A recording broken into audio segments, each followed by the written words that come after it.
Quando nós paramos para analisar o porquê que o mal existe e o mal sobre a face da Terra, duas coisas ficam óbvias no plano de fundo. A primeira é que todo o mal que existe visa a destruição total do ser humano.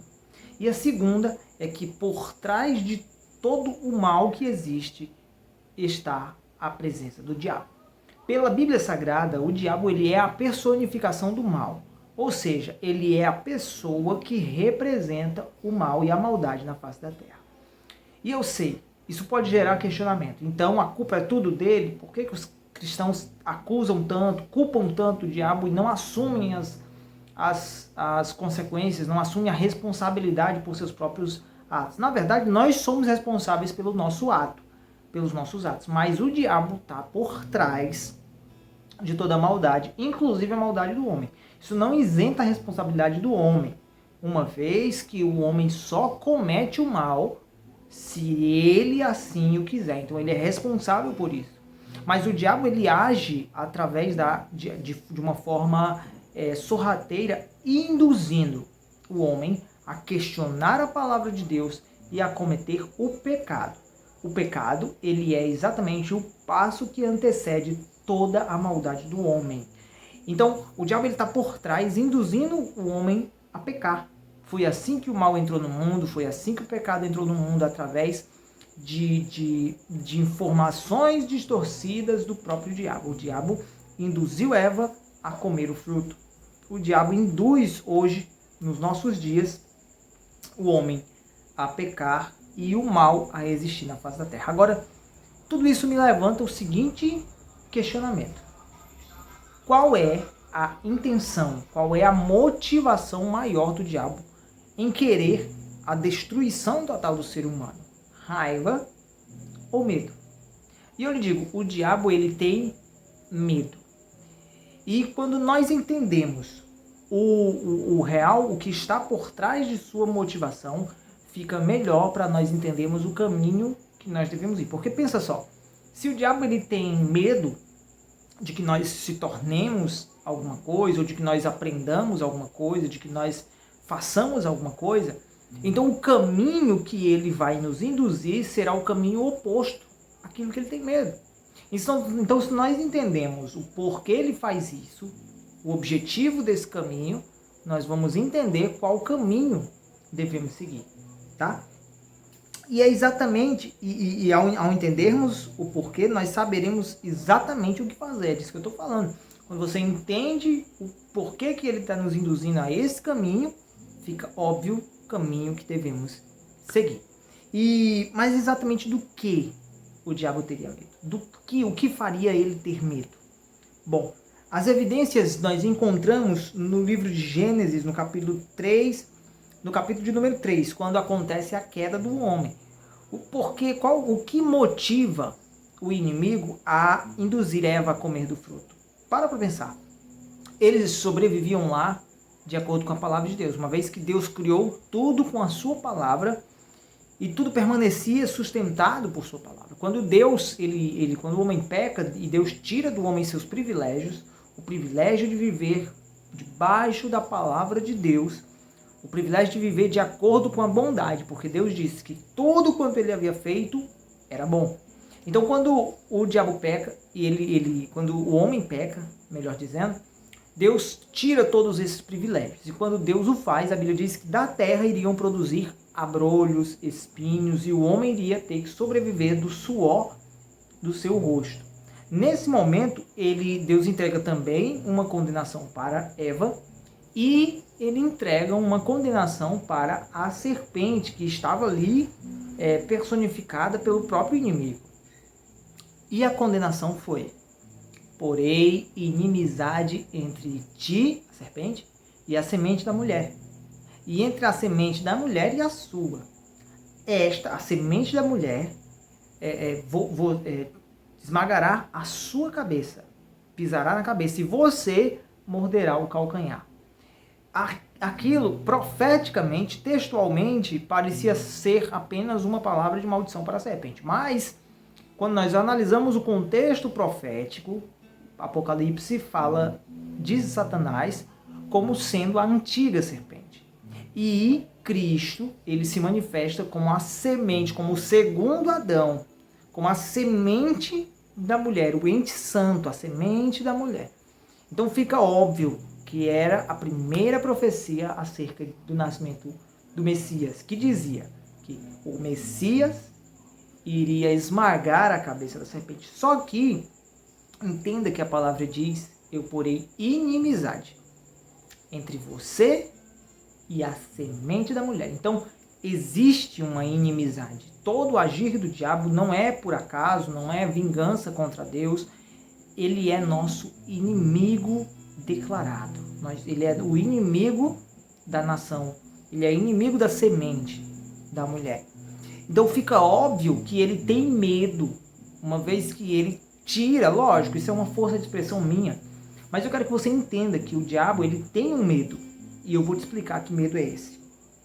No livro de Mateus, no capítulo 14, 13, no versículo 4 e versículo 19, nós encontramos mais uma evidência desse temor que o inimigo tem. E vai ficando cada vez mais claro. Uma vez que o homem sobrevivia no Éden pela palavra de Deus, a terra produzia os frutos, e com o pecado ele teria que plantar e comer do suor do rosto. No livro de Mateus, capítulo 13, nós encontramos a parábola do semeador. Nesta parábola, Jesus diz que um semeador saiu a semear, e uma parte dessa semente caiu à beira do caminho. E veio as aves do céu e comeram esta semente. E quando ele explica, ele diz que a semente é a palavra de Deus. E que a primeira semente que caiu à beira do caminho são aqueles que ouvem a palavra de Deus, mas aí vem o diabo e arrebata esta semente do coração do homem. Veja que o diabo, ele trabalha para impedir, e eu posso falar mais sobre essa parábola em um próximo vídeo, é até bom para a gente guardar para fazer um outro vídeo sobre a parábola, mas o que é importante para a gente é que o diabo ele quer arrebatar a palavra do coração do homem. Por que ele iria querer fazer isso? Não é apenas raiva, é uma intenção maior. Ele não quer que você saiba, ele não quer que você conheça algo que está descrito na palavra de Deus. Quando você entender, quando o homem entender de fato a palavra de Deus, quando o homem compreender a palavra de Deus como genuína e autêntica, quando tudo que a Bíblia fala acerca do homem acontecer no homem, será o fim do diabo. É tudo que ele menos quer, que o ser humano entenda a palavra de Deus. Então, como eu sempre digo, embrulhando para presente, é disso que o diabo tem medo. Ele tem medo que você compreenda, que você entenda as Sagradas Escrituras. Agora, o porquê daria um livro.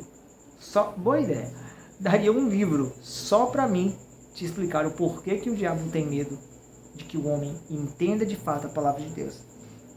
Agora eu quero finalizar esse vídeo te dando dicas práticas, porque eu não quero que isso seja apenas um conhecimento. Isso não muda nada, conhecer por conhecer não muda nada.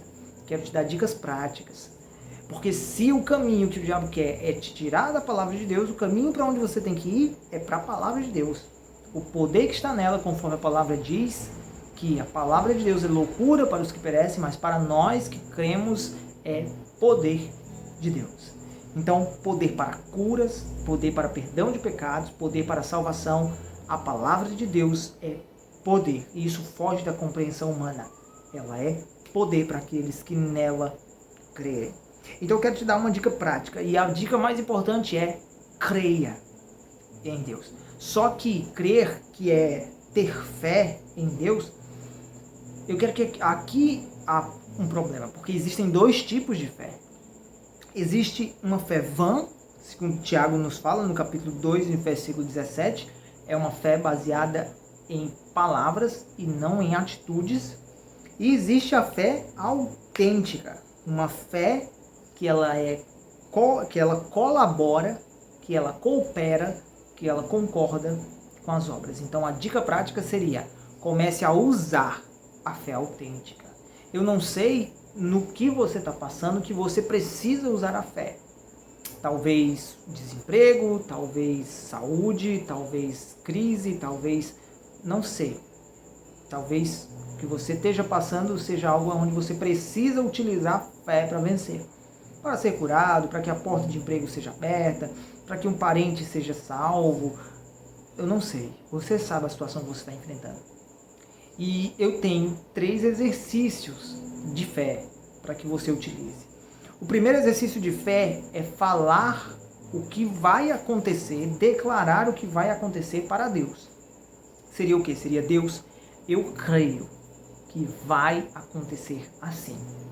Declarar para Deus que crê que vai acontecer dessa forma através da oração. Nós vemos isso em muitos textos bíblicos, onde os homens de Deus declaram para Deus o que vai acontecer, que creem que Deus é capaz de fazer acontecer.